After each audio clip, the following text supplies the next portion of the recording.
नमस्कार, वेलकम। बहुत स्वागत है आपका। आज के अंक में हम जानेंगे कैंडल स्टिक के एक न्यू पैटर्न के विषय में। यदि आप शेयर मार्केट में नए हैं तो आप बिल्कुल सही जगह पर हैं। मार्केट में यदि चीज़ों को अच्छी तरह से समझना है तो कैंडल स्टिक को समझना महत्वपूर्ण हो जाता है। कई प्रकार के कैंडल स्टिक बनते हैं और यदि आपको पूर्वानुमान लगाना हो चीज़ों की तो कैंडल स्टिक की साइकोलॉजी को समझना अति आवश्यक है। आज के अंक में यह है bullish engulfing. Bullish engulfing pattern बनता कहाँ है? ये बनता है डाउन ट्रेंड में, अर्थात हो सकता है कि ट्रेंड डाउन चल रहा हो, जैसा कि इस पिक्चर में देख पा रहे हैं। लगातार ये नीचे की ओर आ रहा है, ये डाउन ट्रेंड चल रहा था। जैसा कि आप देख रहे हैं कि ग्रीन, ये रेड बन रहा है। रेड और ग्रीन कोई भी बन सकता है डाउन ट्रेंड में भी, परंतु ये डाउन ट्रेंड है, अर्थात ये नीचे की ओर आ रहा है। और आप यहाँ देख पा रहे हैं कि रेड बना है, रेड बना है, अर्थात ओपन कहाँ हुआ है? ऊपर, और क्लोज नीचे। जब मार्केट ऊपर ओपन होता है, क्लोज नीचे होता है, तो ये रेड कैंडल बनाता है। और हम देखते हैं इसके ठीक दूसरे दिन एक ग्रीन कैंडल बन रहा है, बड़े आकार में। कहने का अर्थ है, बड़ा आकार का अर्थ होता है कि इस कैंडल को पूरी तरह से ढक ले, दोनों तरफ में, अर्थात नीचे की ओर भी वो ढक ले और ऊपर की ओर भी ढक ले। इसे कहा गया है बुलिश एनगल्फिंग पैटर्न।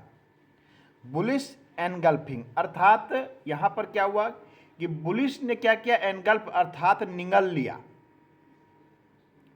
बियरिश जो आ रहा था उस पैटर्न को क्या किया? कैंडल के इसने निगल लिया, अर्थात कवर कर लिया या पूरी तरह से ढक लिया। यहाँ हम देख पा रहे हैं ये छोटा था और एक लंबा बन गया है, दोनों तरीके से ढक गया। यदि इस प्रकार का पैटर्न बनता है तो एक रिवर्सल का सिंबल होता है, यहाँ से ट्रेंड चेंज होने की संभावना होती है। ये किस प्रकार से? इसे हम समझ सकते हैं कि लगातार डाउन ट्रेंड चल रहा था, अर्थात ओपन ऊपर होता था, क्लोज नीचे होता था। इस दिन भी यही हुआ है। इस दिन क्या हुआ है कि ओपन ही नीचे हुआ है, काफी नीचे, या हो सकता है कि थोड़ा नीचे आके थोड़ी सी टेल भी बना ली। इसमें यहां पर टेल भी बन सकता है, ऐसा नहीं कि टेल नहीं बनेगा, नहीं, टेल भी बन सकता है। अर्थात यहां बेचने वालों ने प्रयास क्या किया था कि मार्केट को नीचे ले जाएं, जिसके कारण क्या है कि इसका एक नीचे में एक तल बन गया। परंतु अचानक से क्या हुआ कि मार्केट में खरीदारों की संख्या बढ़ती है और बेचने वालों की संख्या घट जाती है, जिसके कारण क्या हुआ कि खरीदारों ने इसे दिन भर के ट्रेडिंग के दौरान ऊपर ले गया, मार्केट को यहाँ से ले गया, ऊपर में ले जाके क्लोज किया। तो अर्थात अंततः क्या हुआ? 3:30 में ये पता चलता है कि यहाँ पर जो बेचने वाले बियरिश थे उनका जो है हार हो गया और बुलिश जो थे अर्थात खरीदने वाले, उनकी जीत हुई। ये एक तरह से ये ट्रेंड चेंज को इंडिकेट कर दिया कि अब यहाँ से परिवर्तन संभव है।